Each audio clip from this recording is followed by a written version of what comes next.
Hey guys, this is your Mac Basics. So whether you have a MacBook Pro or an iMac, this is it for you, okay? So first of all, let's go right into this. Now down here below, you guys are gonna see your dock.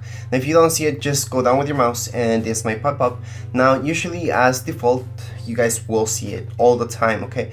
I suggest, if especially you have a 13-inch and you need that screen to be this neat and just not having this in the way all the time, you guys can hide it like this. I'll show you that in a second. So first of all, let's just go right into your system preferences. So right here's our system preferences.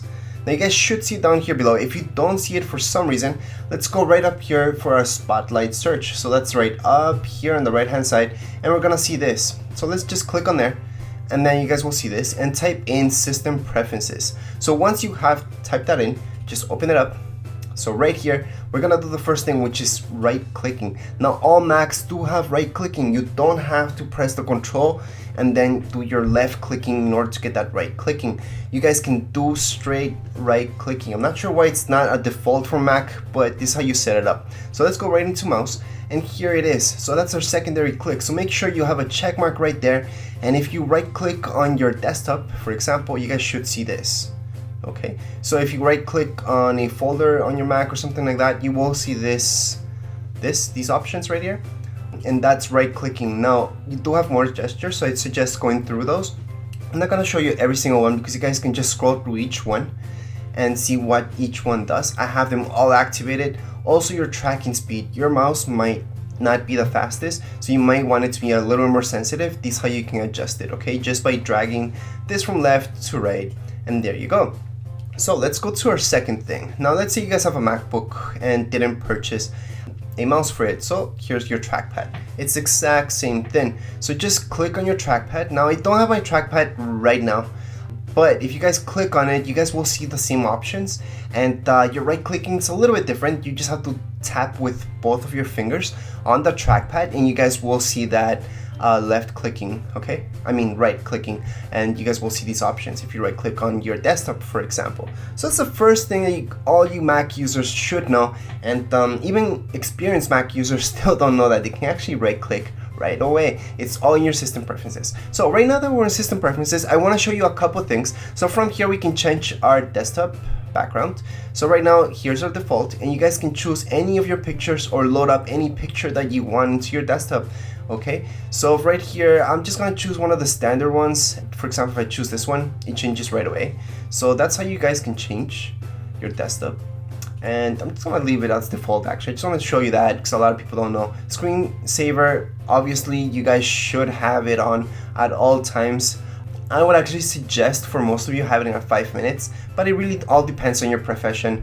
Some of you are just gonna be there and never leave your Mac, so might as well just leave it at 20 minutes. In my case, I actually don't have that on ever because I never leave my Mac. Whenever I'm on my Mac, I just stay there or I turn off the screen. So if you have an iMac, you can still turn off the screen. If you have a MacBook Pro, same thing. So right here on Mission Control, I want to show you that before we go anywhere else. On Mission Control, this is where we can set up some customization for your Mac. So hot corners, I want to give you an introduction into hot corners. So what do these do? Okay, I'm gonna zoom out for now just to demonstrate what these do. So for example, if I set up my hot corner, for example this one I have as desktop. So let's say if I go to this corner, the left hand side corner, and I put my mouse up there, okay, so it's going up here, it just shows me my desktop. So if I have a lot of windows open, and if I go to my left side, it's gonna hide everything, okay? You can also make other stuff. For example, I have my right corner, okay, bottom corner, to put my display to sleep. So whenever I leave my computer, like I told you guys, I would actually put my display to sleep. That I won't do right now because it'll mess up my recording, but all I have to do is scroll all the way down here, okay, go all the way down here, I mean, and go on my right corner. Once I touch it, my display will go to sleep. And I won't do that right now, and you can set up any corner that you want, and you can also take off whatever you did for now. So for example, dashboard. If I make this corner the left hand side, so let's go down here, and it's gonna show me my left hand corner dashboard. Well, actually let's do something else. You can put start screensaver, for example. If you go to that corner, it's gonna start your screensaver, which I won't do that right now because it's also gonna mess up my recording. But let's say you guys wanna go back and take that off. You can always pick this, and that's gonna take that off. You can click OK, and that's it. You also have special keys that you can assign to your Mac. Let's go a little bit more into depth, but I do suggest getting into those and seeing what each one does. Your mission control, what that does actually is show you every window that you have open. Right now I don't have that many open, so I'm gonna attach my FN key on my keyboard and it's gonna show me this. Okay, so I don't know if you guys saw that change, but yeah, it's just showing me all the windows that I have open at the moment, which is only my system preferences at the moment. So I'm just gonna touch that. So that's all I have right now for this special keys. So I do suggest going over those and seeing how cool those are. Now for your dock, to make that bigger, smaller, or hide, this is where you want to go. So right now all I have is this. Okay, so what I like for myself is always to have hidden, so whenever I go down then it appears. That's because I want to maximize my space on right here, my display. I don't want these things to be all the time here because I don't need them all the time there. Let's say I have something open, so I'm gonna open Safari, for example. That's gonna be your default thing. You don't have to use it. You can also download Google Chrome for it, Firefox, and you have other ones that you can download for free for Mac. So there's a lot of things that are for PC and that are compatible with Mac. Okay, so you can download any of these, by the way. And now let's say I'm here in Safari. Now it doesn't mean that my dock is hidden and I can't access my dock. So if I want to open another thing up, I can access it whenever I go down. Okay, and then it's gonna appear. So that's what it means. Okay, when I have that set up. Now I'm gonna go to my mission control. It shows me all this. Now let's go back here. And on my dock, I can make that smaller, larger. Well, you guys can play with these effects. I suggest always having it, like me, automatically hide. So that's this option down here. So right now you guys probably don't have a check mark, and that's why it's always on. Now as soon as you put a check mark on it, it hides. Okay, and then you just have to go down and then it appears again. So I want to show you guys that for sure it's a must know. And also energy saver. This is pretty cool for those of you who want to have your Mac on until a certain time. Maybe you're downloading something you want to automatically turn off. You can go to schedule and schedule it. For example, right here, if I click, I can schedule it for shutdown every day at 12 a.m. for example, and that way it's gonna cancel my downloads at that time. It's just gonna shut down. So I'm gonna take that off because I don't want it to shut down, and that's it. I can just press cancel or OK, it doesn't matter. And from here you have other choices as well for your display and stuff like that. Now my display to turn off, I usually have it after 1 hour. And that's again because I turn it off myself, so I don't really need that. That can get annoying for me. Safari, like I said, it's your default browser, so this is where you guys would go into Google and search your stuff. I wouldn't, well, some people like Safari, others don't, so you can always download other stuff such as Chrome and Firefox. Now if you want to download those, just Google it in Safari, Google Chrome, and that's it. Go right to the main web page from Chrome, and it's going to show you the download that's available for your Mac. Now, one of the other things I wanted to show you guys and go over with, and we're going to go over system preferences again. This is where most of your stuff will be, and I want you guys to see right here, you guys are going to have your iCloud.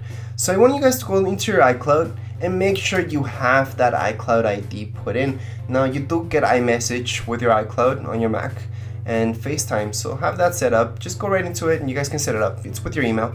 I'm sure most of you have it already if you started up your Mac. If it's a used Mac, you can also change it up. And if you have a used Mac, I would actually recommend restoring it and setting it up yourself. However, you don't have to. You can just put in your App ID and that's it. Right here, your App Store, that's where you can set up other stuff, but I wouldn't do it right there. If you guys want to update your Mac, so whenever there's updates for Mac, what you guys want to do, whether it's an app on your Mac, any app for that matter, or your iTunes, for example, or even sometimes Google Chrome doesn't go under your updates there, but sometimes it does. So it depends. Most apps for Mac do go under there. So I'm gonna show you. You guys want to go into Finder. So we're gonna go up here. on Finder, and you guys will see right here the Apple logo. And if you start up your App Store, which is your third option, you guys will see the option to update.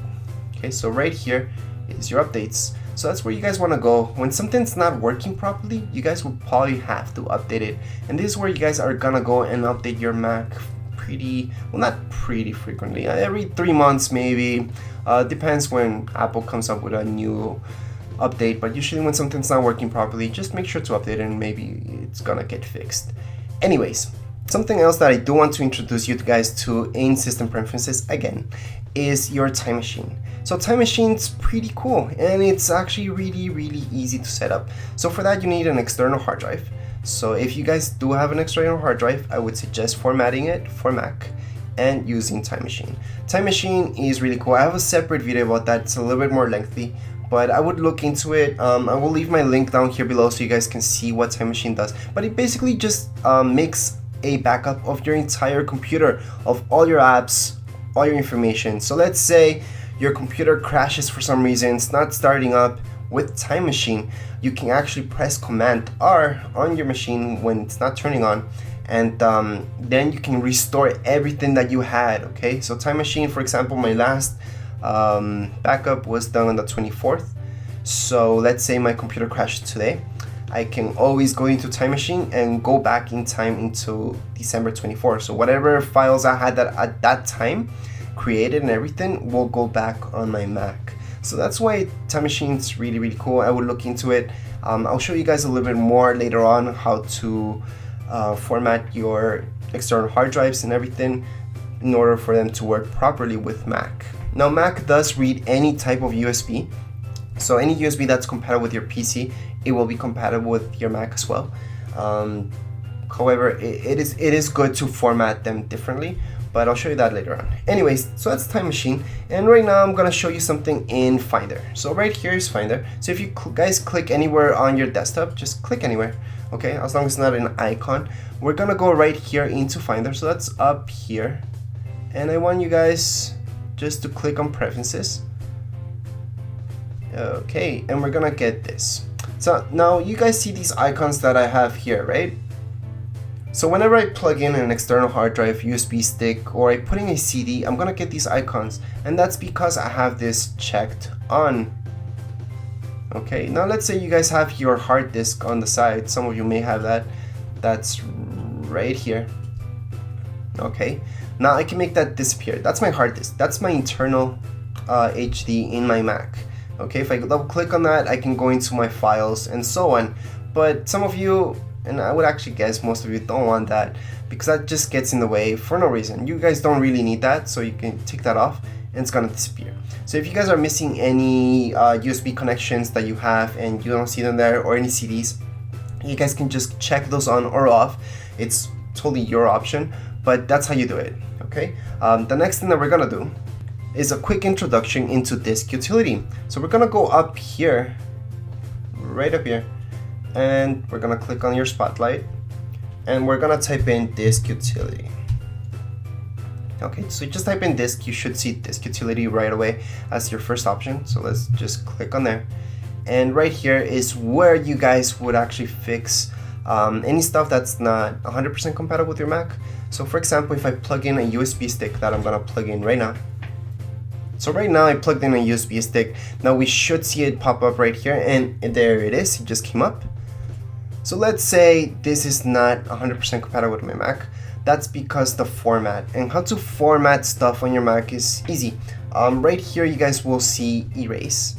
So if you guys click on erase, you guys will see various formats. So what I suggest doing is just formatting as exFAT. That's because exFAT will be compatible with any PC and Mac. Okay, so both, it's gonna work fine with both.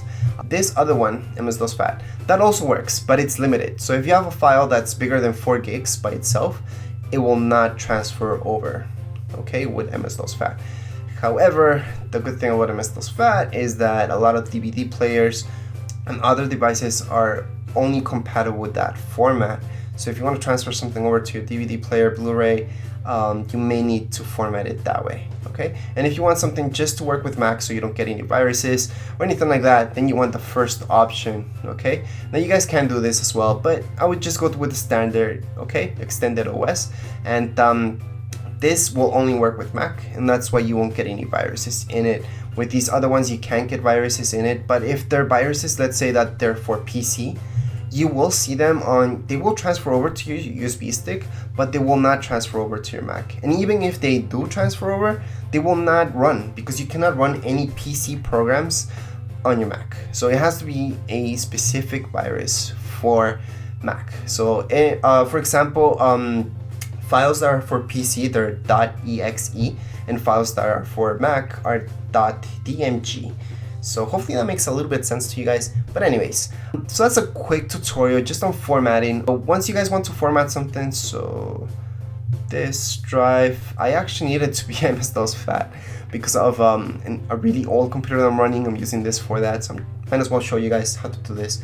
So you guys can name it whatever you guys want. I'm gonna name it 64 gig because that's what the USB is, and then press erase. Now, when you're formatting or erasing, it does exactly just that. It deletes everything that's right in there. Now, never touch these first two options up here. So that's your Fusion drive. You guys might not even see Fusion drive. You guys might just see Macintosh HD, depending. It doesn't really depend. Doesn't really matter what name you see up here. But do not touch these two, because those are your hard drives. Your internal hard drive from your Mac or your iMac. Everything else, they're external. It's right here on the title, and those you can format. Sure, just make sure that when you're formatting, you know that's deleting everything, and that's what it does. And it's really hard to get back once you delete something this way. Anyway, so that's how you format something. As you can see, my icons right here, and then that's the name. I can go to it now. When I want to copy and paste something in your Mac, you can just double click on this, for example, and it's gonna open up. And let's say I want to copy this video. It's the same thing if you have for example, a picture or anything like that, or any type of file. You guys can just right click, like I showed you how to activate your right click. And right now you guys will see all these options. Okay, and we can just copy, click copy, or you guys can press Command C. Command C will copy, and then you guys can just press, so let's just do copier for now. And then let's click right here, and then we're gonna right click again, and then we're gonna put in paste item. So this will paste that video, and there we go. That's it. My video is pasted. So that's how you can copy and paste on your Mac by right clicking. You can also press Command C to copy it, and Command V into the folder you want to copy it into, paste it into, and then that will paste onto it. Okay, so Command V, that's V as in Victor. Anyways, that's it for your Mac basics. I hope I covered the really basics that you need to know once you get a Mac. Obviously, setting up your email is pretty easy. You can also do that from your system preferences. So this is a big thing. System preferences is a lot of stuff in one thing. You see your users, you will see pretty much anything that's really important will be in system preferences. So even if you don't have your mail set up, you can actually set it up right here. Okay. So internet accounts, your iCloud, all that stuff. These pretty basic things to do, but hopefully this video helped you out. If you guys have any comments or questions, you can write them down here below in the comments area, and don't forget to subscribe and rate. Thank you.